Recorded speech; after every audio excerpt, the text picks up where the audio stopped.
안녕하세요. 해외 시선은 시청자 여러분들의 좋아요와 구독에 힘을 내고 있습니다. 일본은 팬데믹 이전에는 관광 강국으로 재방문율이 아시아에서 가장 높았는데요. 하지만 일본의 이상한 사고방식 때문에 본인들이 이익을 보던 무역을 규제하였고, 가장 많이 일본을 찾던 우리나라는 일본을 보이콧하면서 찾지 않았습니다. 일본 내각 정부가 한국인들이 일본의 지방 소도시를 먹여 살리는 걸 몰랐는지 지방 소도시들의 경제가 파탄났고 관광산업을 살리려 고투 캠페인까지 했는데요. 관광산업이 지역 경제는 물론이고 일본 전체의 경제에도 영향을 주는 산업 중 하나입니다. 그런 일본이 한국에게 1위를 빼앗기면서 밀리자 어떻게든 여행객들을 일본으로 불러들이자며 여론을 조작해서 세계의 이목을 돌리고 한국 이미지를 추락시키자고 하고 있습니다. 지금 한국의 문화와 이미지가 말 그대로 파죽지세를 보여주고 있는 상황인데 과연 일본인들은 아직도 구시대적인 발상으로 한국을 막으려고 하는 게 안쓰럽네요. 백신 패스조차도 해외를 의식해 이름만 사용했지 여전히 억압된 정책 중인 일본의 상황입니다. 오래도록 방역으로 억압되어 있어서 여행이 간절한 시기가 되었을 거라 생각이 되는데요. 백신 패스와 함께 위드 코로나 정책이 시행되면서 자국은 물론 해외여행도 꿈틀거리고 있습니다. 해외의 경우에는 그나마 한국만큼의 방역 수준이 되는 나라가 적기 때문에 백신을 맞았어도 팬데믹 시대 이전처럼은 아직은 어려운 상황이라 아쉬움이 있는데요. 하지만 일부에서는 상황이 나아지든 아니든 여행이 가능한 국가들도 생기고 있습니다. 우리나라는 최상위 방역 수준은 물론이고 백신도 계속해서 맞고 있어 국경을 개방해주고 있었고 팬데믹 시기에 기저 효과가 있다고는 하지만 현재 방한 관광객이 40% 증가해 고무적인데요. 때문에 관광으로 먹고 사는 나라나 도시들은 최선을 다해서 해외 여행객을 받을 수 있도록 방역은 물론이고 백신 패스 정책까지 치밀하게 준비해 여행객을 받고 있는 상황입니다. 하지만 아직까지는 자유롭게 다닐 수 없어 억압되어 있는 욕구를 가지고 있는 상태이며 위드 코로나는 물론 백신 관련해서도 많은 문제점이 나오고 있는 상황입니다. 반작용인 보복 소비로 가장 큰 욕구를 차지하는 여행과 관광에 큰 돈이 몰리고 있는 만큼 여러 나라들에서는 최대한 빨리 정상화를 시켜서 여행객을 받으려고 하는데요. 해외 유명 커뮤니티의 설문조사에서 코로나가 끝나면 가장 하고 싶은 것을 조사했는데 여행이 다른 모든 것을 제치고 88%를 차지할 정도로 압도적 수치를 보여주고 있었는데요. 그에 더불어 가고 싶다면 어디로 가고 싶은지 여러 가지 설문이 추가로 이어졌는데요. 우리나라가 파렴치한 일본을 제치고 아시아에서 가장 가고 싶은 나라 1위를 차지했습니다. 그 뒤를 이어 그래도 2위는 일본, 3위는 태국, 4위는 인도네시아가 각각 차지했습니다. 한국을 뽑은 이유에 관한 글을 대략 살펴보면 한국은 방역이 잘 되어 안전해서라는 의견, 근래 한국의 문화들이 세계 만방에 퍼져서 관심도와 호기심이 올라갔다고 말했습니다. 일부는 한국의 여자들이 이쁘고 친절해서 다시 가고 싶다는 경험자들의 의견도 있었습니다. 일본 커뮤니티에서도 순위 추락이 알려지자 일본이 나락으로 간 것은 이해할 수 있지만 한국에게 진 것은 도무지 이해할 수가 없다며 한국인들은 설문 조작을 밥 먹듯이 하고 있으니 일본인들도 단결해서 조작해 여론을 일본 쪽으로 돌리자는 의견들이 나오고 있습니다.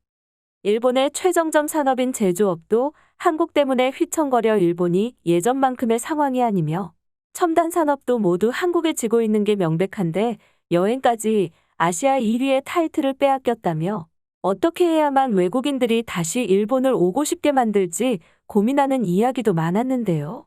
현재 일본은 백신 접종률도 높고 확진자도 거의 나오지 않는 상태라고 발표했지만 실상은 PCR 검사가 유료라서 검사를 하지 마나 확진자가 나오지 않았을 뿐이며 확진자를 고의로 누락시켜서 방역에 큰 구멍이 있는 것도 폭로된 상태입니다. 아마 이런 일본의 음흉한 마음으로 세계를 속이는 행위가 일본의 본 모습입니다. 이러한 일본의 이미지가 반영된 결과로 일본 관광국 발표 자료에 따르면 당일 관광객은 팬데믹이 오기 전인 2019년과 비교해 99.4%가 줄어든 약 10만 명 수준이라고 하였습니다. 해외여행이 금지가 되었으니 그럴 수 있지만 비교 대조군으로 우리나라의 관광 통계를 보면 85% 줄어든 25만 명으로 일본의 2배가 넘는 수치로 해외의 양국에 대한 인식을 대변하기도 했습니다. 기존의 일본의 관광객이 한국에 배웠다는 걸 보면 명확한 차이가 나기 시작했음을 알 수 있는데요. 일본은 단점이자 장점인 전통문화 강국이기 때문에 볼 것이 많아 다시 나아질 것은 예상이 되고 있지만 어려움의 본심을 보인 민도 수준이 계속 언론에 노출되고 있는 악재가 터지고 있는 상태입니다. 언제나 한국보다 깨끗하고 범죄 치안이 좋다며 일본의 민도에서 오는 장점을 어필하며 일본의 거리가 지저분하고 범죄가 발생하는 건 한국에서 온 여행객들 때문이라고 개소리를 했는데 99%나 여행객이 줄어든 시점에서 일본의 길거리가 예전보다 더 더러웠는데요. 일본의 실체는 점점 더 세계에 알려지고 한국의 이미지는 계속해서 올라가고 있는데 과연 여론조작 따위로 진실을 왜곡하려는 일본인들의 열등감 가득한 수준으로 한국에게 빼앗긴 1위를 다시 되찾아 과거의 관광대국으로 돌아올지 궁금하네요. 한국에게 모든 걸 빼앗기고 있다면 난리난 일본인들의 자세한 반응들 보시겠습니다. 백신 패스와 위드 코로나가 시작되는 시점에서 누가 빨리 국경을 완전하게 개방하고 관광객을 먼저 받느냐가 향후 몇 년간 여행업을 결정할 거야. 지금 아시아에서 가장 안전하고 열려있는 것은 한국이기 때문에 반쪽짜리 백신 패스 정책인 일본을 이길 수가 없는 거다.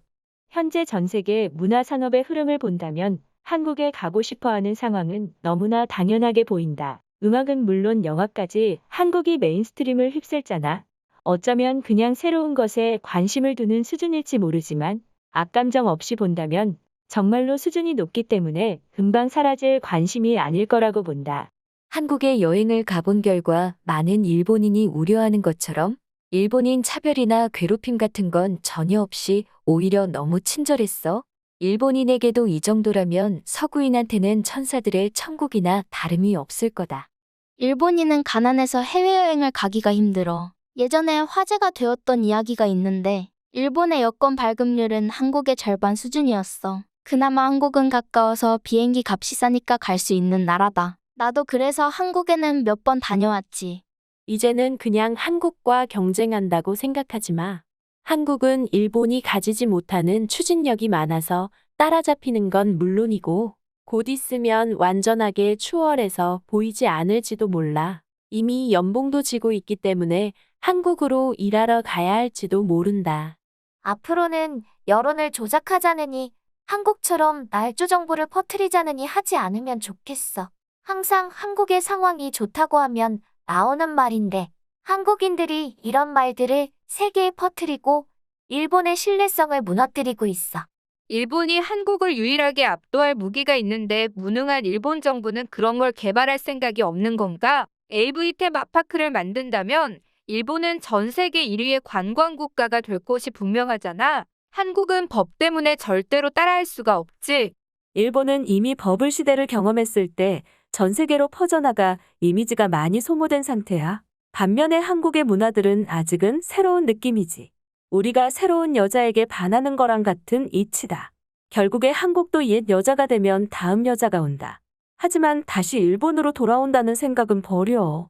이런 설문은 냉정하게 본다면 수긍하게 된다. 나 같아도 전국이 확진자를 감추고 속이고 있는 일본에 오는 것보다는 차라리 한국에 가겠어. 일본은 안전에 대해서 자국민조차 속이는 게 너무 많아. 게다가 여행이라면 한국의 밥이 훨씬 맛이 있고 여자들도 훨씬 이쁘잖아. 나는 한국에 여행 가도 되는 상황이 오면 바로 한국으로 가서 한국 음식도 많이 먹고 한국 남자들과도 친구가 되고 싶어. 일본 남자들은 몸집이 작은 사람이 많은데 한국 남자들은 커서 좋아. 이런 건 일본이 한국을 배워야 하는 점이 많아. 자신들이 가진 것을 부풀리는 이미지 메이킹을 잘해. 나는 한국에 여행을 다녀온 적이 있는데 솔직히 한강을 제외하고는 볼거리가 특별한 건 별로 없었어. 사람들이 굉장히 친절했다는 느낌은 남아있지. 내가 일본과 한국의 격차가 벌어지는데 가장 중요한 요소라고 생각하는 게 이거야. 일본은 좋은 걸 가졌거나 만들어도 포장을 못해? 반면 한국의 마케팅은 세계 최고 수준이기 때문에 K-팝이나 한국 영화가 팔리고 있는 거다. 아마 저 설문은 일본 여자애들이 했을지 모른다. 너희도 아는 애들한테 팬데믹이 끝나면 해외에 어디로 나가고 싶은지 물어보면 알 거야. 80% 이상이 한국이라고 대답한다. 일본에 남아있는 것은 이제 관광뿐인데 관광조차도 한국에 패배해버렸다니. 이제 일본에 남아있는 게 있기는 한 거냐? 내수가 아닌 세계에서 경쟁하는 것은 전혀 없잖아. 이제 어떻게 할 거냐? 설문 따위는 신뢰성이 좀 떨어지는 거 아니야? 한국인들이 마구 와서 애국 투표를 할 수 있잖아. 일본도 이번만큼은 단결해서 한국의 방식으로 추잡하게 해보는 건 어때? 일본인이 인구가 훨씬 많으니까 절대로 지지 않는 싸움이 될 거야. 네, 우익인 너는 잘 모르는 것 같은데 이런 여론 조작하자는 이야기를 하는 것은 너희들 뿐이야. 한국은 독도를 제외하면 집단적으로 움직이지 않아. 녀석들은 들개 같거든. 앞으로도 많은 시청 부탁드립니다. 감사합니다.